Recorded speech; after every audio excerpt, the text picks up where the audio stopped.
Olá, gente que segue o nosso canal. Um forte abraço, que Deus abençoe cada um de vocês com ricas bênçãos dos céus. Gente, nesse vídeo vocês estão vendo aí, os últimos minutos, podemos dizer assim, do Daniel Mastral, né, que foi esse rapaz aí que se titulava também como ex-satanista, né, que tirou a sua própria vida. Eis porque ele agora dizia ser evangélico, que tinha realmente se convertido ao evangelho. Veja aí que ele está saindo do carro, vocês estão observando, está saindo do carro, e se vocês puxarem o zoom, vocês vão estar observando que ele está saindo com algo na mão, que provavelmente seria sim uma arma, na mão esquerda, vocês estão observando aí. E a imagem aí não tem como mais, né, pegar ele, e a partir daí dá-se a notícia de que ele teria tirado a sua própria vida, ou seja, tinha sido encontrado sem vida.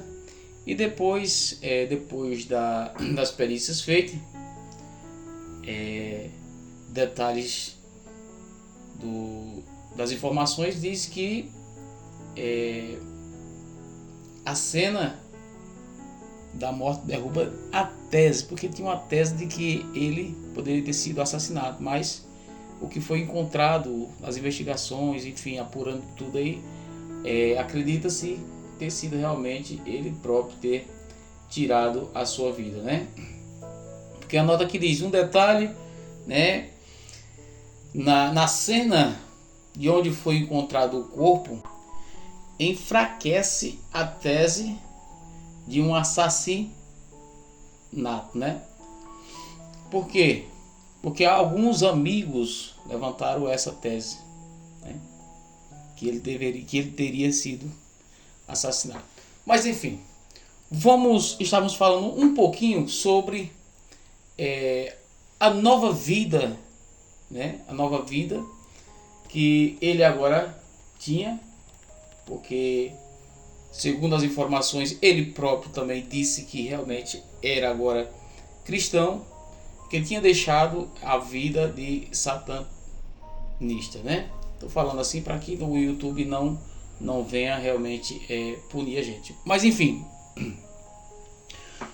ele contou em um podcast aí que tinha se encontrado com uma moça que ela frequentava a igreja evangélica, né? Ela frequentava a igreja evangélica e o convidou para ir para a igreja. É interessante esse testemunho dele que ele fala. Ele convidou para ir para a igreja. Apesar de que ela não era praticante, mas o convidou e ele foi.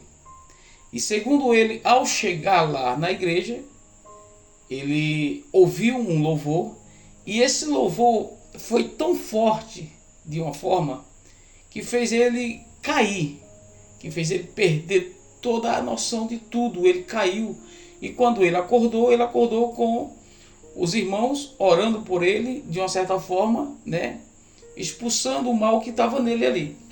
E ele acordou com isso, ouvindo este barulho de pessoas que estavam, de uma certa forma, fazendo esse trabalho.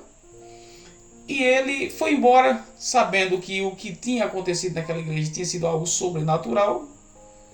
Ele ainda continuou, né, de uma certa forma, praticando o que ele praticava antes, porém agora com um pensamento de fazer mal àquele pastor. E ele começou a fazer trabalhos, né, contra aquele pastor, qual trabalho não surtiu efeitos. Ele fez trabalho para que ele se acidentasse, ele fez trabalho para que ele pudesse morrer, enfim.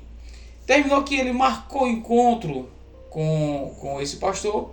A primeira vez o pastor não foi, porque aconteceu um acidente com o filho dele, um leve acidente, e ele ficou se perguntando, não, mas eu fiz uma bruxaria para poder pegar o pastor e não o filho dele.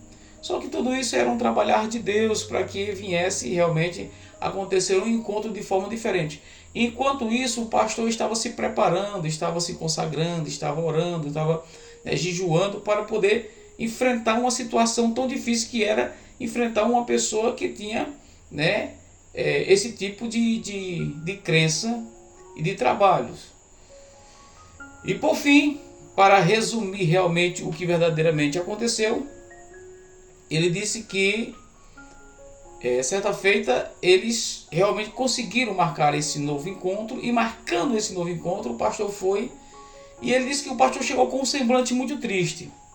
Na realidade, o semblante do pastor, ele disse que até hoje não identificou e não sabe, até antes de morrer, ele disse que não sabia realmente o porquê o semblante daquele pastor daquela forma. Mas a gente sabe que uma pessoa, quando ele está muitos dias se consagrando, é óbvio que a aparência dele fica uma aparência diferente, né, gente? Uma aparência diferente. Mas aí o que acontece? Ele disse que quando o pastor chegou, que ele viu que o pastor tinha chegado, ele disse que viu uma unção naquele pastor, algo sobrenatural, que tirou nele até mesmo a vontade de poder conversar com o pastor e fazer um mal ao pastor ali. E ele disse: pastor, não dá mais pra gente, e o senhor demorou, o senhor atrasou, e eu já estou indo embora. E o pastor insistiu para ele ficar pelo menos 5 minutos. 5 minutos ali naquele lugar.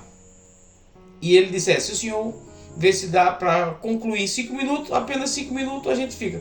E ele disse que o pastor entrou para dentro da sala, né, de tipo um escritório, uma secretaria, e quando eles entraram, o pastor fechou a porta com a chave, tirou a chave e colocou no bolso. E ele pensou, ele disse: eu agora estou, de uma certa forma, sem saída, né? E ele disse: pastor, na realidade, eu estou desistindo até de falar com o senhor. Eu disse até, o senhor disse que era 5 minutos, mas nem esses 5 minutos eu não vou conversar. Ele já começou a ver que o pastor estava com algo sobrenatural sobre a vida dele, que era muito mais forte do que aquilo que estava na vida do Daniel Mastral. E o Daniel disse: bom, pastor, eu vou embora. E o pastor disse: bom, já que você quer ir embora, pelo menos deixa eu fazer uma oração por você. Antes de você ir embora, eu vou fazer uma oração. E ele ficou meio assim, sem querer aceitar, mas assim mesmo aceitou. E o pastor só apenas levantou a mão, né, sobre a vida dele ali, sobre a cabeça dele. E o pastor, quando começou a falar, nem sequer tocou nele. Ele disse que ele caiu, né? Que ele caiu, e quando ele tornou com o pastor conversando com ele e perguntando se ele realmente queria aceitar a Jesus como Salvador da sua vida. E ele disse que realmente queria, né? E o pastor fez uma oração mandando ele repetir as palavras, e ele disse que a partir deste momento em que ele se converteu ao Evangelho, se converteu a Cristo Jesus, ele disse que a partir daí houve a perseguição do lado ao contrário que ele trabalhava, né? Que ele cria, que ele era, de uma certa forma, né, da religião dele lá, porque isso tornou-se até religião para muitos. Então, ele começou a ser perseguido, e o chefe lá, né, dizia para ele que ele nunca mais iria conseguir sair dessa. Ele dizia: uma vez isso, para sempre isso. Mas só que ele sabia que Deus tinha, de uma certa forma, transformado a vida dele, que ele já não era mais aquilo, e que ele já pensava de outra forma, e começou a fazer as primeiras orações, né? E as primeiras orações dele eram interessantes, na forma que ele falava com Deus, né? Aquela forma de pessoas que realmente não tem muita, podemos dizer assim, habilidade ou intimidade de conversar com Deus, mas falava suas palavras simples, porém objetiva e com muita fé. E Deus o ouvia, né? E Deus o ouvia. E ele dizia: Deus, teve uma vez que ele estava tão perseguido por essa seita, que a palavra certa é essa, seita mesmo, né?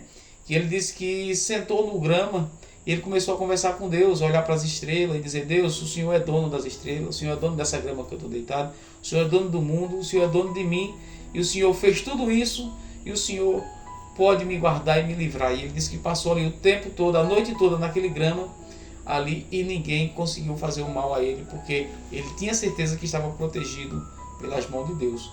É um testemunho muito bonito, né? Eu acredito que vocês entrando aí no YouTube, entrando aí no Google, vocês vão conseguir ouvir com mais precisão, mais detalhes, tudo isso que aconteceu na vida dele. Aí agora tá aí essa questão das investigações para saber se realmente o que aconteceu com ele, se foi ele próprio que tirou, né, a sua vida, ou se foi alguém. Mas segundo a perícia, as investigações dizem aqui, né, afirma que realmente foi de uma certa forma entendido de que foi ele mesmo que teria realmente tirado a sua própria vida. Mas enfim, vamos estarmos aguardando e ver realmente o que aconteceu, porque ele, né, já não está mais entre nós para contar a história, mas que nós possamos pedir que tudo seja esclarecido e que se foi ele, né, é uma história, mas se foi outra pessoa, que a justiça seja feita. Não é verdade? Um forte abraço, Deus abençoe e até o próximo vídeo, se assim o Criador nos permitir.